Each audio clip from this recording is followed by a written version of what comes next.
नमस्कार। आज सिक्किमको स्वर्ण जयन्तीको उपलक्ष्यमा या 50 years as a state complete गरेको हिस्टोरिक ओकेजनमा म सम्पूर्ण सिक्किमेली जनतालाई हाम्रो एसडीएफ पार्टीको तर्फबाट अनि हाम्रो नेता श्री पवन चामलिङको तर्फबाट हार्दिक बधाई अनि शुभकामना दिन चाहन्छु। हामीले सबैले देख्यौं कि 2 दिने प्रोग्राम राखिएको थियो 27 अनि 28 तारिक अप्रिलको दिन। अनि यो 2 दिनको गोल्डन जुबिली सेलिब्रेशन्समा honourable prime minister Shri Narendra Modi पनि सिक्किम आउनु भएको थियो। पहिलो दिन उहाँले एउटा रोड शोमा पार्टिसिपेट गर्नुभयो भने सेकेन्ड डे एउटा पाल्जा स्टेडियममा राखिएको प्रोग्राममा उहाँले आफ्नो सम्भाषण दिनुभयो। उहाँको सम्भाषण कुनै साधारण प्रोग्राममा दिएको सम्भाषण थिएन, साधारण ओकेजनमा दिएको सम्भाषण थिएन। तर सिक्किमको एउटा ऐतिहासिक क्षण, सिक्किमले 50 years as a state complete गरेको जुन समय छ त्यो समयलाई अनर गर्दै दिएको सम्भाषण थियो। अनि उहाँले आफ्नो स्पीचमा धेरै कुरा राख्नुभयो। स्पेशली उहाँले सिक्किमको जति पनि हाम्रो पोलिसीज एन्ड प्रोग्राम छ त्यसमा जोड़ दिनुभयो अनि सिक्किमेली जनता अनि सिक्किमलाई धेरै बढी बढाई गर्नुभयो, प्रेज गर्नुभयो। अनि हामी एसडीएफ पार्टीको जति पनि कार्यकर्ता छौं, युवा चेली छौं, नेताहरू हुनुहुन्छ, हामी जति पनि सपोर्टर्स छौं, हामी एकदमै खुशी छौं किनभने जति पनि प्रोग्राम्स एन्ड पोलिसीजमा बेसी जोड़ दिनुभयो हाम्रो अनरेबल प्राइम मिनिस्टरले। त्यो प्रोग्राम्स एन्ड पोलिसीज सबै हाम्रो एसडीएफ गभर्नमेन्टको पालोमा इम्प्लिमेन्ट भएको प्रोग्राम्स एन्ड पोलिसीज थियो। अनि हाम्रो नेताको भिजनले गर्दा बनिएको प्रोग्राम्स एन्ड पोलिसीजमाथि उहाँले बेसी जोड़ दिनुभयो। जस्तै उहाँले अर्ग्यानिक मिशनको कुरा गर्नुभयो, अर्ग्यानिक स्टेटको कुरा गर्नुभयो। अर्ग्यानिक स्टेटले गर्दाखेरि आज सिक्किमलाई सारा संसारमा चिन्छ। अनि उहाँ आफै स्वयं सिक्किममा आएर 2016 को वर्षमा आएर उहाँले हाम्रो अर्ग्यानिक स्ट्याटसलाई डिक्लेयर गर्नुभएको थियो। उहाँले हाम्रो टुरिज्म इकोनोमीमाथि कुरा गर्नुभयो। सिक्किममा आज जति टुरिस्टहरू आइरहेको छ, जति टुरिस्टहरू आज इन्फ्लो भइरहेको छ सिक्किममा, त्यो टुरिस्टहरू सिक्किममा हाम्रो एसडीएफ गभर्नमेन्टको पालोमै बनेको इन्फ्रास्ट्रक्चर या टुरिज्म स्पट्स हेर्नुको लागि आइरहेको छ।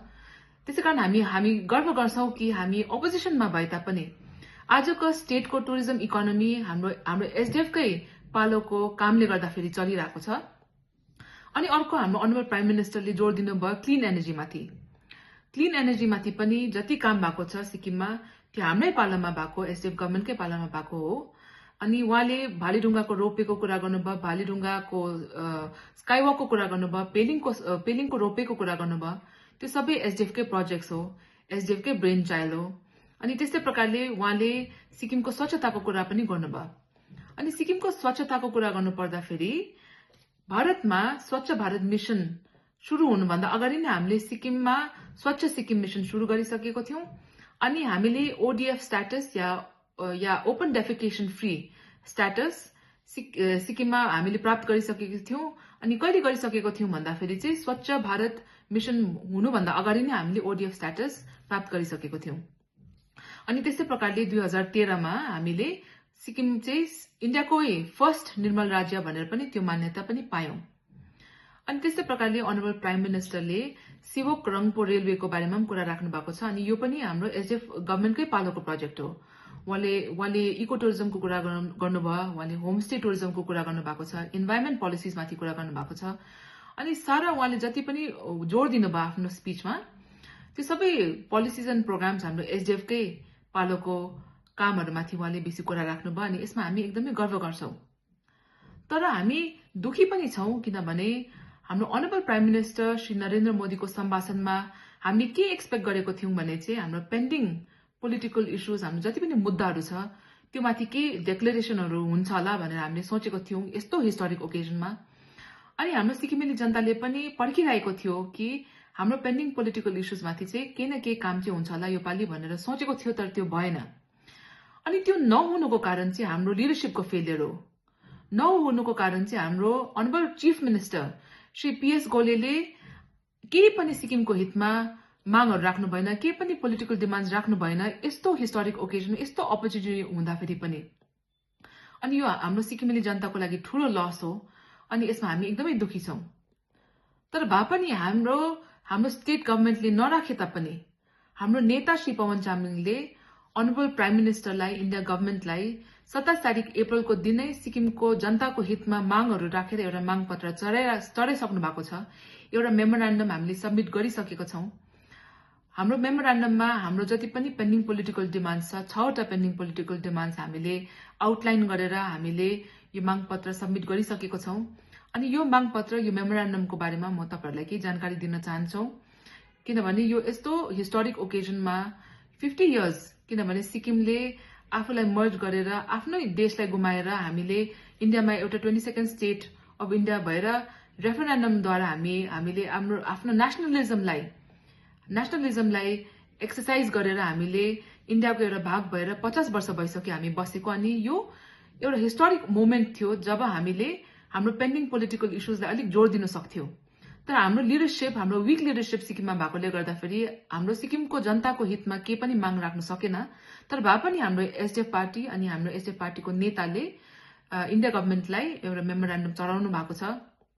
अनि यो मेमोरान्डममा के कुरा छ भन्दाखेरि हाम्रो पहिलो माग छ कि आर्टिकल 371F लाई in letter and in spirit restore गरिदिनुपर्छ भनेर हामीले हाम्रो अनरेबल प्राइम मिनिस्टरलाई माग गरेको छौं।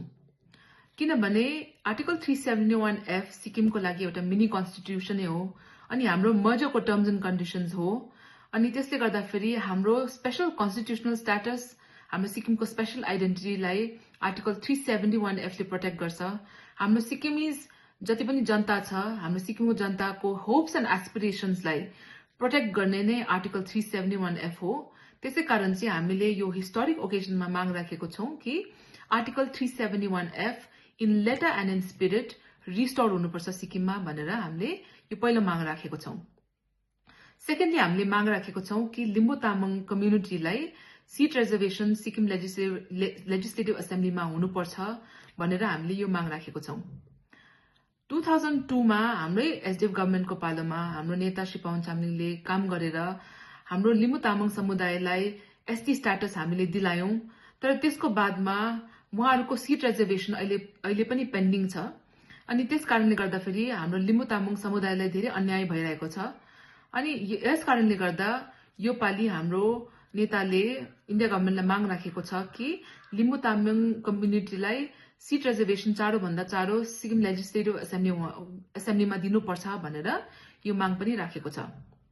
अनि थर्डली हाम्रो माग के छ भने जति पनि लेफ्ट आउट कम्युनिटीज छ उहाँहरूलाई शेड्युल ट्राइब स्ट्याटस चाँडोभन्दा चाँडो दिनुपर्छ भनेर हामीले त्यो पनि माग राखेको छौं। अनि फोर्थ हामीले माग राखेको छौं कि हाम्रो हिज होलिनेस द 17th ग्याल्वा कर्मापालाई रुम्तेक मोनास्ट्रीमा ल्याउनुपर्छ भनेर हामीले यो माग राखेको छौं। 2018 मा हाम्रो एसडीएफ पार्टीले हाम्रो एसडीएफ गभर्नमेन्टले काम गरेकोले गर्दा हाम्रो नेताले काम गरेकोले गर्दाखेरि इन्डिया गभर्नमेन्टले पर्मिसन दिइसक्नु भएको छ हाम्रो हिज होलिनेस चाहिँ रुम्तेकमा भिजिट गर्नको लागि पर्मिसन दिइसक्नु भएको छ। तर केही कारणवश आजसम्म पनि उहाँ आउनु भएको छैन सिक्किममा। अनि उहाँको फलोवर्स हाम्रो सिक्किमेली जनता उहाँको प्रतीक्षामा बसिरहेको छ भनेर यो कन्भे गर्दै इन्डिया गभर्नमेन्टले चाहिँ चाँडोभन्दा चाँडो हाम्रो हिज होलिनेसको भिजिट सिक्किममा अनि रुम्तेक मोनास्ट्रीमा चाँडोभन्दा चाँडो फेसिलिटेट गरिदिनुपर्छ भनेर हामीले यो पनि माग राखेको छौं। फिफ्थ हामीले माग राखेको छौं कि इनर लाइन पर्मिट सिक्किममा लागू हुनुपर्छ भनेर हामीले त्यो माग राखेको छौं। अनि लास्ट हामीले माग राखेको छौं कि हाम्रो जति पनि पार्लियामेन्ट्री रिप्रेजेन्टेसन छ जस्तै हाम्रो अहिलेको समयमा एउटा लोकसभा एमपी छ एउटा राज्यसभा एमपी छ तर हाम्रो चाहिँ पार्लियामेन्ट्री रिप्रेजेन्टेसन इन्हान्स हुनुपर्छ। अनि सिक्किमको लागि 2टा लोकसभा एमपी अनि 2टा राज्यसभा एमपी हुनुपर्छ भनेर हामीले यो माग पनि चढाएको छौं। अनि यस्तो प्रकारले हामीले यो 6वटा पोलिटिकल मागहरू हामीले इन्डिया गभर्नमेन्टलाई पुर्याइसकेको छौं 27 तारिखकै दिन। अनि यो मागहरू चाहिँ स्टेट गभर्नमेन्टले राख्नुपर्ने तर उहाँहरूले यो हिस्टोरिक ओकेजनमा हाम्रो सिक्किमेली जनतालाई पनि एउटा विफल बनाएको छ। सिक्किमेली जनताको लागि उहाँहरू बोल्नुबाट चुकेको छ। तर भए पनि हामी एउटा अपोजिसन एउटा रेस्पोन्सिबल अपोजिसन पार्टी भएकोले गर्दा अनि हाम्रो नेता श्री पवन चामलिङले जहिले पनि सिक्किम अनि सिक्किमेली जनताको हितको लागि जहिले पनि काम गरेकोले गर्दाखेरि यो पालि पनि यो हिस्टोरिक ओकेजनमा हामीले इन्डिया गभर्नमेन्टलाई यो मागपत्र चढाइसकेको छौं। अनि उहाँले के कन्भे गर्नुभएको छ भने चाहिँ यो पेन्डिङ पोलिटिकल इश्यूजहरू चाहिँ इन्डिया गभर्नमेन्टले यो समयमा यो 50 इयर्स अफ स्टेटहुड कम्प्लिट गरेको समयमा दियो भने चाहिँ हाम्रो सिक्किमेली जनताको लागि एउटा ठूलो ट्रिब्युट हुन्थ्यो एउटा ठूलो गिफ्ट हुन्थ्यो भनेर चाहिँ त्यो प्रकारले कन्भे गरेर हामीले यो मेमोरान्डम चढाइसकेको छौं। अनि यो मेमोरान्डमको तपाईहरुलाई मैले यो ओकेजनमा हाम्रो सबै जानकारी दिनको लागि आज आएको थिए। अनि फेरि पनि हामी कमिट गर्छौं कि हामी एसडीएफ पार्टी हाम्रो नेता श्री पवन चामलिङ जहिले पनि सिक्किम अनि सिक्किमेली जनताको हितको लागि हामी जहिले पनि काम गरिरहने हो, जहिले पनि गरेको छौं। हाम्रो ट्र्याक रेकर्डले बोल्छ। अनि आउने दिनमा पनि हामी जहिले जहिले ओकेजन हुन्छ हामी सिक्किमेली जनताको लागि आवाज उठाइ नै रहनेछौं। अनि यो पालि पनि हामीले मेमोरान्डमद्वारा सिक्किमको जनताको आवाज हामीले इन्डिया गभर्नमेन्टसम्म पुर्याएको छौं। अनि यो ओकेजनमा फेरि पनि म तपाईहरु सबैलाई यो जानकारी दिँदै अनि यो स्वर्ण जयन्तीको उपलक्ष्यमा फेरि पनि तपाईहरुलाई एकदमै बधाई दिँदै सिक्किम डेमोक्रेटिक फ्रन्ट अनि हाम्रो नेताको तर्फबाट बधाई दिँदै तपाईहरुसँग बिदा लिन चाहन्छु। धेरै धेरै धन्यवाद।